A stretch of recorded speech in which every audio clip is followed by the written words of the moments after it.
Get your dirty hands off that car, you stray dog. Officer Coleman's boot ground into David Foster's spine, pressing him face first into the mud of Route 31. He didn't move, didn't flinch.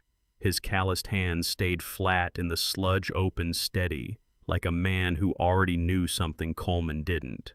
Behind him, a woman screamed from a flooded luxury sedan soaked through, terrified, a thick leather portfolio embossed with a gold seal forgotten on the passenger seat. Coleman never once looked at it. He cuffed David anyway, wrote Grand Theft Auto, laughed about quotas on the ride to the station. 12 hours later, 10 black SUVs boxed his cruiser into a quiet residential street. A woman in a charcoal suit stepped out, portfolio pressed to her side, and said it soft, almost a whisper, "I am the state attorney general." Coleman's face drained white. Wrong move. He just targeted the worst possible person to bully. Let me tell you what happened. Officer Coleman's boot came down between David Foster's shoulder blades, and the mud took his weight without a sound. Rain hammered the asphalt in long gray sheets. The water on Route 31 had risen past the shoulder line, swallowing the gravel, swallowing the white paint of the lane markers. David's cheek pressed into the cold sludge. He did not move. "Get your dirty hands off that car, you stray dog." Coleman's voice cracked through the storm, sharp, satisfied, certain of itself. David breathed, in slow, out slower. His hands stayed flat against the mud fingers, spread palms, calloused from years of engine grease and torque wrenches. He had learned somewhere along the way that stillness cost less than anger. Stillness, he understood, was its own kind of armor. Behind the flooded windshield of a disabled luxury sedan, a woman screamed his name. Sarah Mitchell's voice rose over the rain, thin, desperate, swallowed almost instantly by thunder. Coleman did not turn his head. He had already decided what this scene was: a mechanic in a torn hoodie. A stalled car on a dark road. A story that wrote itself in his mind before the facts arrived. Rookie Officer Brooks stood by the open door of the cruiser, one hand resting near his radio knuckles, pale. He shifted his weight from boot to boot. He did not step forward. The rain ran in rivers down the brim of his hat, and he watched, and he said nothing, because saying something had never once felt like an option that belonged to him. The wrench. It lay half submerged, a few feet from David's outstretched hand, iron-heavy, dulled by years of honest use. He had been using it minutes earlier to free a shredded tire from its rim, kneeling in the same mud that now held his face down. Nobody asked why the wrench was there. Nobody asked what David had been doing before the cruiser's headlights swept around the curve. The questions did not matter. Not to Coleman, not yet. "Officer, please."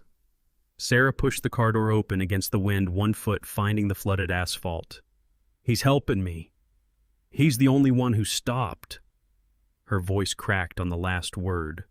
Lost beneath the storm, lost beneath Coleman's boot, grinding deeper into David's spine. Coleman didn't look at her. He looked at David. Only at David. Soaked, stained, small in the way that men like Coleman needed people to be small. He smiled, the kind of smile that had never once doubted itself, and he leaned his weight forward another inch. David's jaw tightened, that was all. No shout, no struggle, no plea rising up his throat to be swallowed back down, just breath and mud and the distant, useless sound of a woman who mattered more than any of them, yet knew, calling out into a storm that refused to carry her voice far enough. Thunder rolled over Route 31, long and low, shaking the guardrails. The water kept rising. It crept toward the sedan's tires, toward the abandoned wrench, toward the edges of David's worn-out boots. Somewhere inside that disabled car sat a leather portfolio, thick, embossed in gold, pressed flat against the passenger seat where Sarah had left it. Nobody saw it. Nobody needed to. Not in this moment. Not yet. Coleman crouched, lower gloved hand closing around David's wrist, yanking it back hard enough to pull a grunt from his throat, the first sound David had made since the boot first hit his spine. Coleman seemed to enjoy it. A small thing, A private victory tucked away behind his badge, behind his pristine cruiser idling on the shoulder with its lights spinning red and blue against the black water. "Cuff him," Coleman said, not to David, not to Sarah, but to Brooks, who startled like the words had physically struck him. Brooks moved, slow, reluctant. His fingers fumbled with the cuffs at his belt, rain sliding off the metal as he knelt beside David in the mud. He did not meet David's eyes. He could not. Something in his stomach had gone cold and tight, and he told himself it was the weather. The cuffs closed, metal against wet skin, click after click, final in a way that made Sarah's scream rise one more time before breaking apart into the wind. She reached for the door handle, fighting against the storm, fighting against a body that refused to cooperate after the crash, after the long minutes trapped behind a windshield blurred white with rain. David Foster lay in the mud of Route 31, wrists bound, face turned slightly toward the flooded ditch, and said nothing. Not a single word. Coleman straightened above him, satisfied, certain, completely unaware that the woman screaming behind him held a title that could end his career with one phone call. Completely unaware that the man beneath his boot had just spent the last hour proving without a single witness who mattered, yet exactly who he was. The storm did not let up. The water kept climbing the shoulder of the road, and somewhere beneath the noise of rain and radio static, Officer Coleman believed with the easy confidence of a man who had never once been made to answer for anything that this night belonged entirely to him. He had no idea, not yet. He had just shoved his hands into a fire that hadn't started burning. 40 minutes earlier, the rain had already turned cruel. David Foster walked the shoulder of Route 31 with his head down, hood plastered flat against his skull boots, filling with water at every step. He had 3 more miles home. The bus had stopped running an hour ago, and his truck sat dead in his driveway, a problem for another paycheck. He did not complain. He never did. Complaining, in David's experience, changed nothing except the mood of the person doing it. Headlights swept past him in long white streaks, throwing his shadow sideways across the guardrail. Car after car. Nobody slowed. The storm made strangers of everyone, made the road feel like something to escape rather than something to share, and David understood that too. He kept walking, shoulders hunched, hands tucked into the pockets of a hoodie gone gray with age. The fabric soft and thin from 100 washes, stained permanently at the cuffs with engine grease that no detergent had ever fully lifted. Then he saw the sedan. It sat crooked on the curve ahead, hazards blinking weakly through sheets of rain. One tire collapsed flat against the asphalt. Water had begun creeping toward it from the drainage ditch, inching higher with every passing minute. David slowed. He looked at the car, looked at the rising water, looked at the dark curve behind it where headlights kept appearing too fast, too close, too indifferent. Inside, a woman gripped the steering wheel with both hands. He could see her through the windshield, rigid, frightened, alone. She had been trying to call someone. He could tell by the way she kept lowering the phone, kept lifting it again, kept failing to find a signal worth trusting.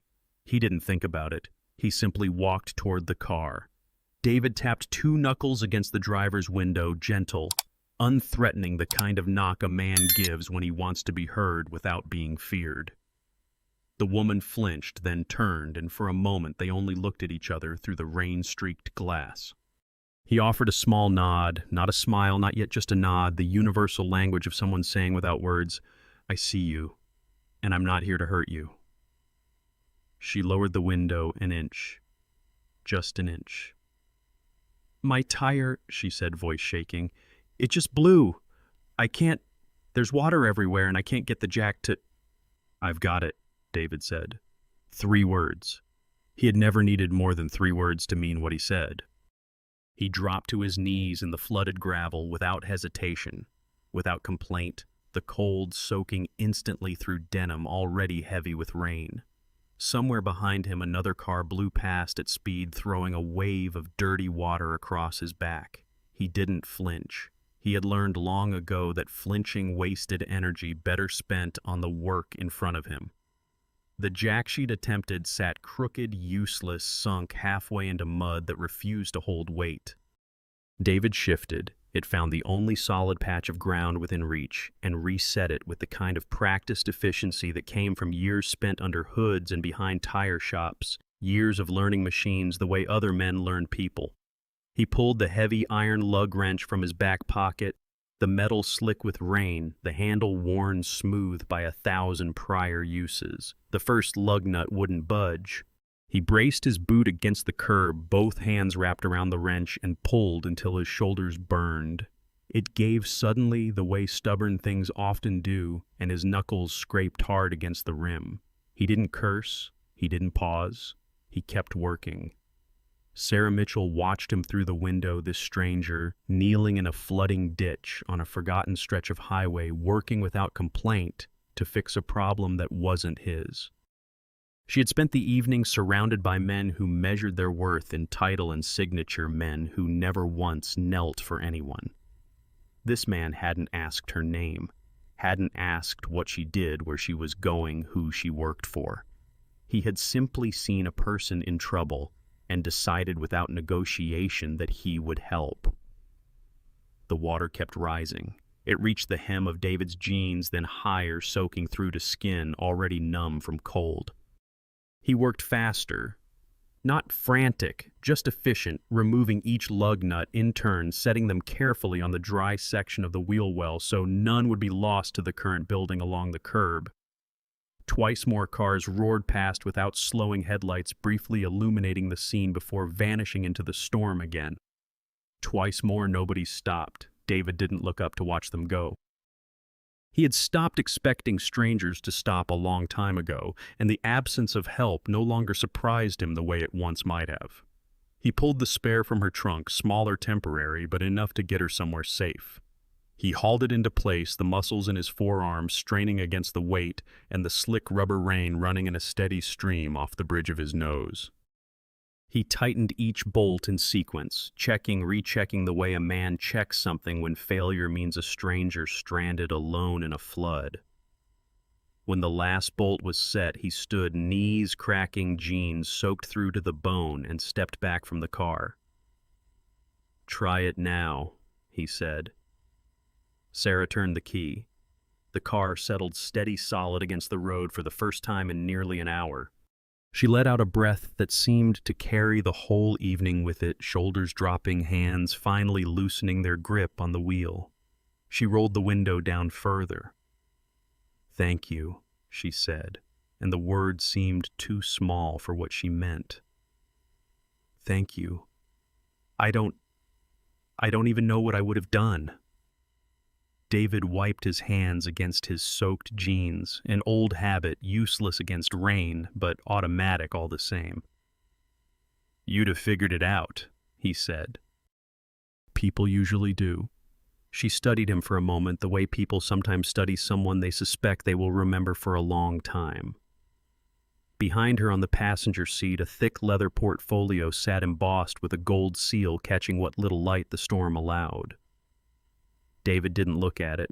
He had no reason to.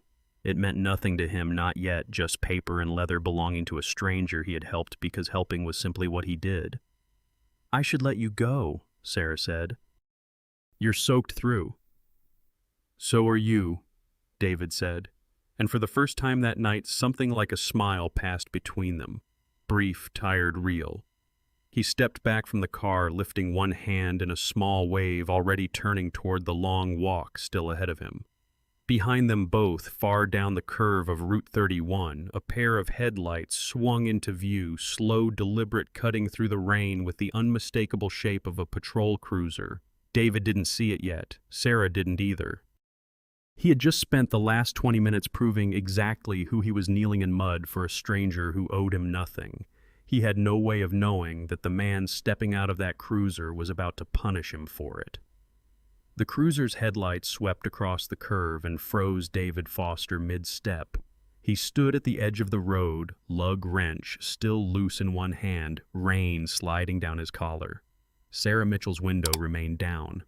The spare tire sat secure, the jack already folded against the trunk. The work was finished. The danger David assumed was over. He was wrong. Officer Coleman parked at an angle light spinning red and blue across the flooded asphalt and stepped out without urgency. He didn't glance at the tire. He didn't glance at the rising water or the abandoned jack or the obvious signs of a stranded woman now safely repaired. His eyes found David and stayed there, narrowing already, certain of a story that hadn't been told yet. "Step away from the vehicle." Coleman's voice cut flat through the rain. David straightened. He set the wrench down against the curb, slow, deliberate, his palms open at his sides. "I was just helping her tire," he said. "I didn't ask for your life story." Sarah leaned across the seat, voice rising over the storm. "Officer, he's helping me." "My tire blew," he stopped. "He's the only one who—" "I'll handle this stray dog, ma'am." Coleman didn't look at her either. He had already decided what mattered in this scene, and her words slid off him like the rain sliding off his jacket. Rookie Officer Brooks climbed out of the passenger seat, slower hand, drifting toward his radio out of habit rather than purpose. He stood by the open door. He said nothing. Water ran down the brim of his hat in a steady stream, and his eyes moved between David and Coleman with the particular stillness of a man trying not to be noticed. David placed both hands flat on the hood of the sedan, an old reflex, the posture of someone who had learned long ago how to make himself smaller in front of a badge. "I haven't broken any law, officer." Coleman stepped closer, close enough that David could smell coffee and rain-damp wool. "You don't talk unless I tell you to talk." "Sir, please." Sarah's hand found the door handle. "He fixed my tire in the storm when nobody else stopped. You should be thanking him, not—" "Ma'am, get back in your vehicle." Coleman's tone didn't rise. It didn't need to. There was a weight in it practiced, certain the voice of a man who had never once been told no and meant it. David's jaw tightened. That was all. He kept his hands flat against the hood, kept his breathing steady, kept the wrench out of reach, where it couldn't be misread as anything but what it was. Stillness, control, the only weapon he had ever needed. Coleman reached up without warning and clicked off his body camera. The small red light died, swallowed by the rain. He turned toward Brooks. "Yours too." Brooks hesitated. "Now." The rookie's hand moved to his own camera, slow, reluctant, his thumb hovering a half-second too long before pressing the switch. The light blinked out. Something in his stomach turned over cold and sour, though he told himself again it was only the weather. "Coleman, don't." Sarah was out of the car now, one hand braced against the doorframe, soaked instantly by the rain. "I'm a witness. I'm telling you, this man did nothing wrong." Coleman's grip closed around David's arm, hard, fingers digging into wet fabric into the muscle beneath. "Funny thing about witnesses," he said. "Nobody believes them when it's dark and the cameras are off." He shoved David sideways, boots slipping against flooded gravel. David hit the mud hard, the same stretch of shoulder, the same black water, the storm folding the night back on itself, like it had simply been waiting for this to happen again. Sarah screamed.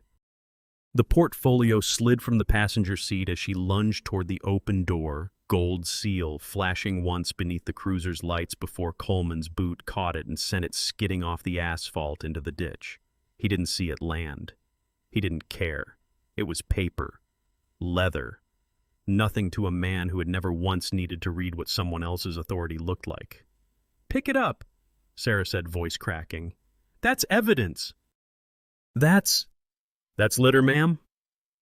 Coleman planted his boot against David's spine exactly where it had pressed before, exactly where the bruise from an hour ago hadn't even finished forming. "Now stay out of my way before I find a reason to cuff you too." David said nothing. Rain filled his mouth where his cheek pressed the mud. He breathed through his nose, slow, controlled, while Coleman crouched beside him and pulled his wrists together hard enough to wrench a tendon. The cuffs weren't necessary. David hadn't moved. David wasn't going to move, but necessity had never been the point. Coleman needed the act itself, needed the click of metal and the helplessness it manufactured the way some men needed mirrors. Brooks stood frozen by the cruiser water running off his hat, watching a man get arrested for the crime of kneeling in mud to help a stranger. He thought about stepping forward. He thought about saying something, anything, a single sentence that might break the moment open. He didn't. His boots stayed planted exactly where they were, and the not moving felt to him like its own kind of betrayal, one he would carry long after the storm passed. "You can't do this." Sarah's voice had gone ragged, desperate, caught somewhere between fury and disbelief. "You have no idea who I am. You have no idea what you just—" "I know exactly who you are." Coleman hauled David upright by the cuffs, grinning now, certain, untouchable. "A hysterical woman on the side of the road. Tomorrow you'll thank me for getting this guy away from your car." He turned David toward the cruiser, shoving him forward through the flooded gravel.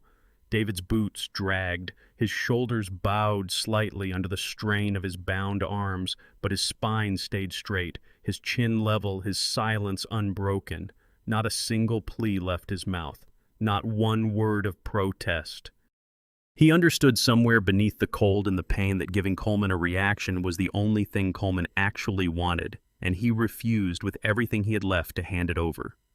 Sarah stood in the rain, soaked through shaking, watching the man who had saved her life get folded into the back of a patrol car for the crime of being poor enough, tired enough, quiet enough to be mistaken for someone disposable.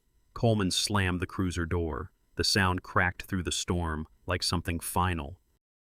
He turned back toward Sarah Raines, sluicing off his jacket badge, gleaming dully under the spinning lights. "You should get that tire looked at properly," he said, almost pleasant now, as if the last 3 minutes had simply evaporated. "Roads like this aren't safe at night."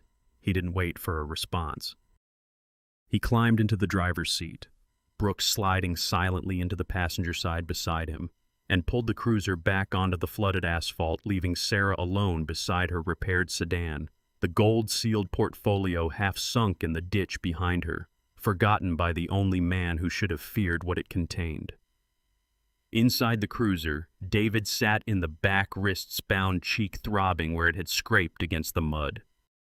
He watched the storm blur past the window, watched the dark shape of Sarah Mitchell shrinking in the side mirror, growing smaller and smaller until the curve of Route 31 swallowed her whole. Coleman believed the night was his. He believed the camera's dead light had erased the last 10 minutes as completely as the rain erased footprints on the shoulder of the road. He had no idea what he'd just thrown into a ditch. Hold on. He just threw an innocent man in the freezing mud for fixing a tire. If that were me, I'd be losing my mind right now. Imagine standing there in the pouring rain, saving a life, and you get called a stray. Some people never learn. The holding cell smelled of bleach and rust. David sat on the metal bench, wrists raw beneath the cuffs that had only just come off, replaced now by nothing but cold concrete and a single barred door. Blood had dried in a thin line along his cheekbones, sourced from a scrape against the mud. He hadn't noticed happening, only noticed afterward in the fluorescent hum of the booking room. He hadn't spoken since the cruiser.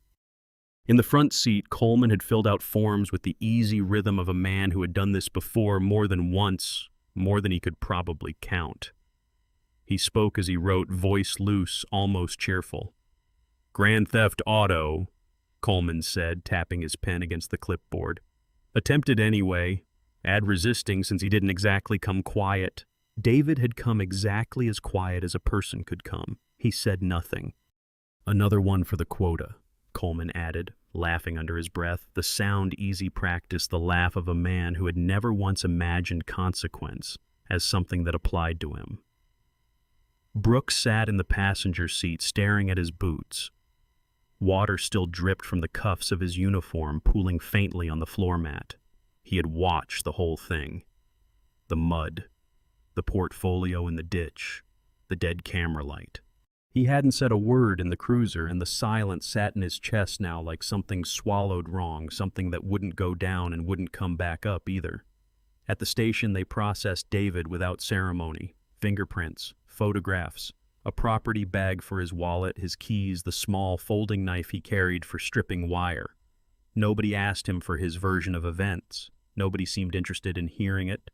He was led to the cell.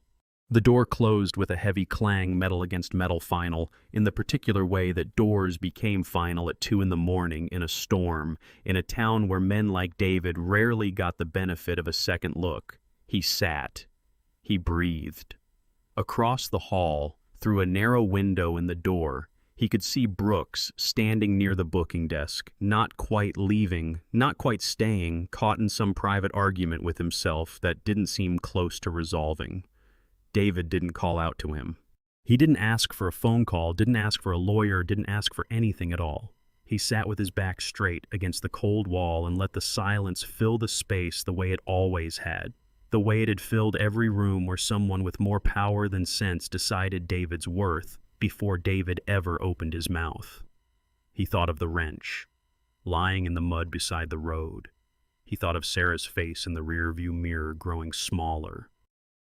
He thought of the portfolio gold seal flashing once before disappearing into the ditch, and something in his chest, small and stubborn, refused to fully extinguish even now. Down the hall, Coleman's voice carried loose with satisfaction, recounting the arrest to another officer coming off shift. Should have seen this guy's face when I put him in the mud. Didn't say a word. Spooky almost. A laugh. Some of these guys, they just don't have it in them to fight back. David heard every word through the cinder block wall. He didn't react. His jaw stayed loose. His hands stayed open on his knees. He understood, with a clarity that felt almost peaceful, that reacting was a currency he refused to spend on a man who would only count it as a win. An hour passed, maybe 2. Time inside a holding cell moved differently, thick and slow, measured in the hum of fluorescent light and the distant clang of doors he couldn't see. Brooks appeared at the small window once briefly. Their eyes met. Something passed between them, wordless, heavy. Brooks looked away first. His footsteps retreated down the hall, uneven, and David heard the front door of the station open and close a moment later. David closed his eyes. He let himself remember Sarah's voice through the rolled-down window. You'd have figured it out, his own words coming back at him now with a bitterness he hadn't expected them to carry. People usually do figure it out. He wondered in the cold quiet of the cell whether that was still true for him. He thought of his mother, years gone now, who used to tell him that quiet men were dangerous in ways loud men never managed to be. Not because quiet men hid violence, but because quiet men held truth, the way other people held grudges, patient, unbothered by time. He had never fully understood what she meant until tonight, sitting in a cell that smelled of bleach, listening to a man congratulate himself for an arrest built entirely on lies. He didn't strike the bars. He didn't shout for someone to listen. He sat spine straight, breath even, and let the night close around him the way the storm had closed around Route 31 hours earlier, total, relentless, indifferent to anything but its own momentum. Somewhere beyond the station walls, the rain continued to fall. Somewhere in a ditch on the shoulder of Route 31, a leather portfolio sat half-submerged, gold seal catching whatever faint light passed over it, waiting. David didn't know if Sarah had found it. He didn't know if she'd called anyone, reported anything, set any wheels turning that might eventually reach this cell and unlock the door he now sat behind. He had no way of knowing. He had only the silence and the cold and the particular stillness that had carried him through every unfair moment of his life so far. A guard passed by near dawn, glancing through the small window without slowing. David didn't move. He sat exactly as he had for hours, hands open, breathing, steady face, unreadable in the dim light. He thought briefly of the wrench in the mud. Then he stopped thinking of it at all and simply waited, because waiting, like silence, had always been the one thing nobody could take from him. Coleman believed the night had ended in his favor. He believed the report he'd filed, the fabricated charges, the dead camera light had sealed everything shut as completely as the cell door now sealed David inside it. He had no idea that somewhere beyond the storm, the woman he'd shoved aside in the rain was already awake, already furious, already reaching for a phone that would by morning change everything he thought he understood about the night before. Morning light fell flat and gray across David Foster's front porch. He stood there now, released the charges still pending, but the cell behind him at last. His cheek had scabbed over where the mud had scraped it raw. His wrists carried faint bruising beneath the sleeves of a dry shirt, the only outward evidence of a night he had no intention of explaining to anyone who hadn't already decided to believe him. The street sat quiet. Working-class houses lined both sides' porches, sagging slightly with age yards trimmed but modest. David's own porch held a single chair, a coffee can full of cigarette butts that weren't his, and the kind of stillness that follows a storm once the water finally recedes. A car pulled up, then another. Officer Coleman climbed out first, off-duty jaw set, rookie Officer Brooks trailing a few steps behind him with his hands jammed deep into his jacket pockets. Coleman crossed the yard without invitation, boots crushing wet grass, and stopped at the base of the porch steps. David didn't move from where he stood. "You're going to sign something for me," Coleman said. No greeting, no preamble, just the flat certainty of a man accustomed to getting exactly what he asked for. "Sign what?" Coleman pulled a folded paper from his jacket, holding it out without offering to hand it over. "A confession. Says you resisted. Says you came at me first." He let the paper hover there, rain damp at the corners from the walk across the yard. "Makes this whole thing simple for both of us." "And if I don't?"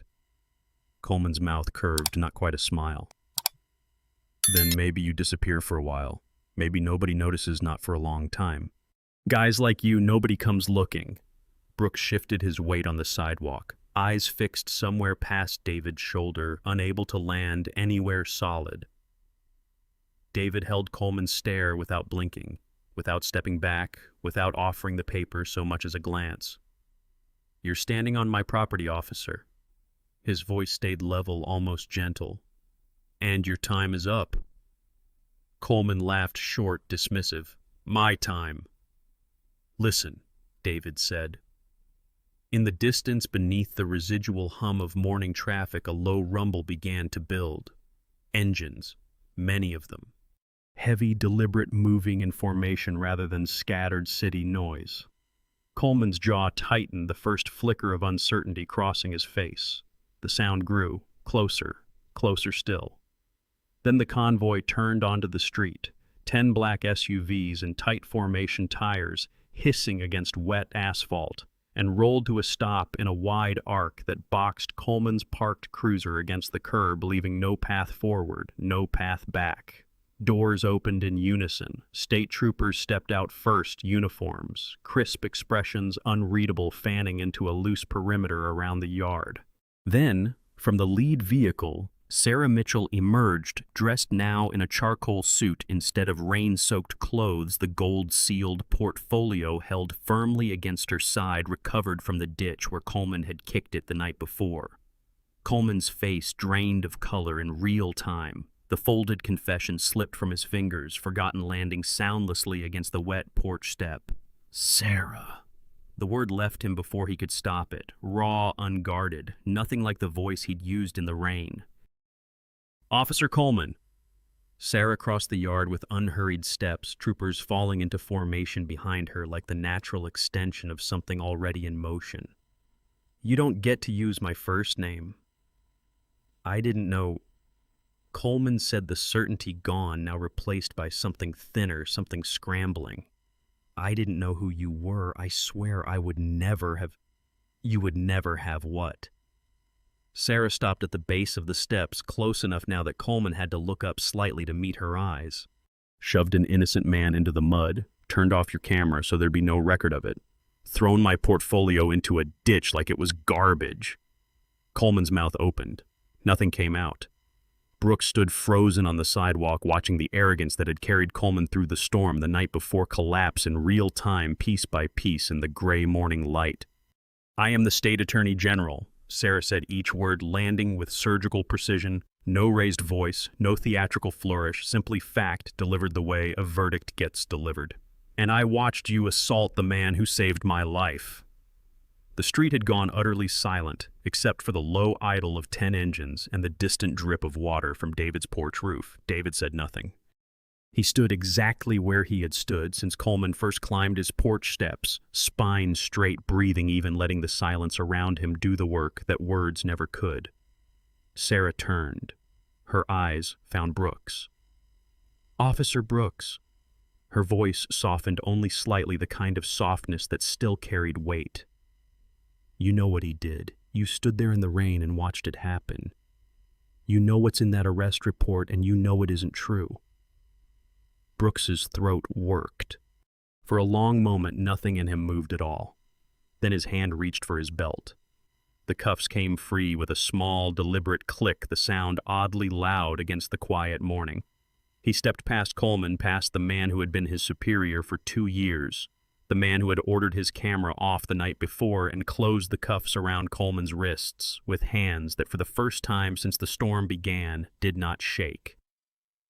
"You're under arrest," Brooks said.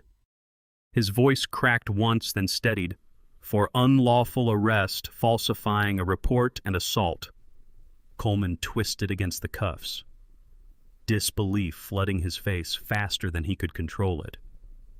"Brooks, what are you doing? I trained you. I know what you did." Brooks didn't look away this time. "I watched it happen." "I'm done watching." David remained silent through all of it. The only stillness left in a yard suddenly full of motion troopers stepping forward, Coleman's protests rising and breaking against a wall of people no longer willing to hear them. He didn't gloat.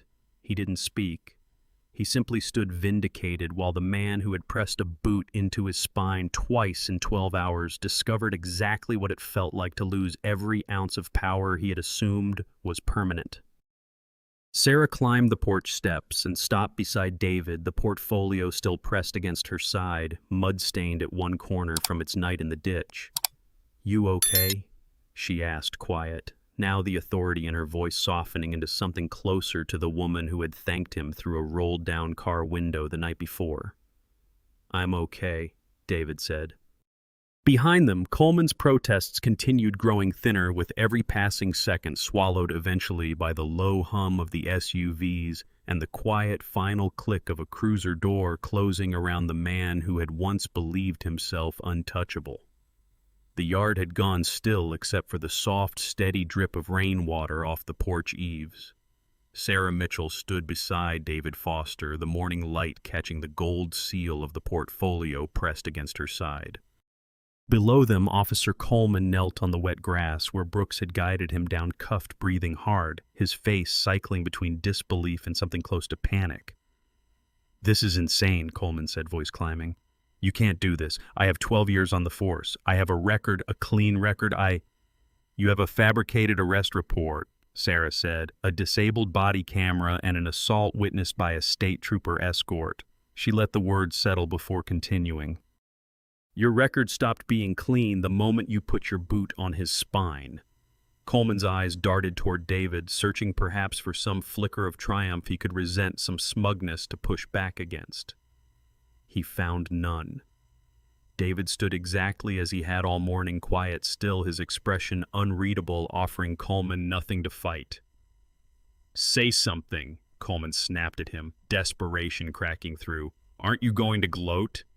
Isn't that what this is?" David held his gaze for a long moment. "No," he said, just the one word. He didn't elaborate, and he didn't need to. The silence that followed did more damage than any accusation could have, and Coleman seemed to understand that, his shoulders dropping slightly, the fight draining out of him in real time. Sarah turned toward Brooks, who stood a few feet away, still holding the cuffs steady around Coleman's wrists, his face pale but resolved. "Officer Brooks," she said, "you know what he did. Do your job." Brooks nodded once. "Already doing it, ma'am." He hauled Coleman to his feet, steering him toward the waiting cruiser, the same vehicle that had carried David through the storm the night before.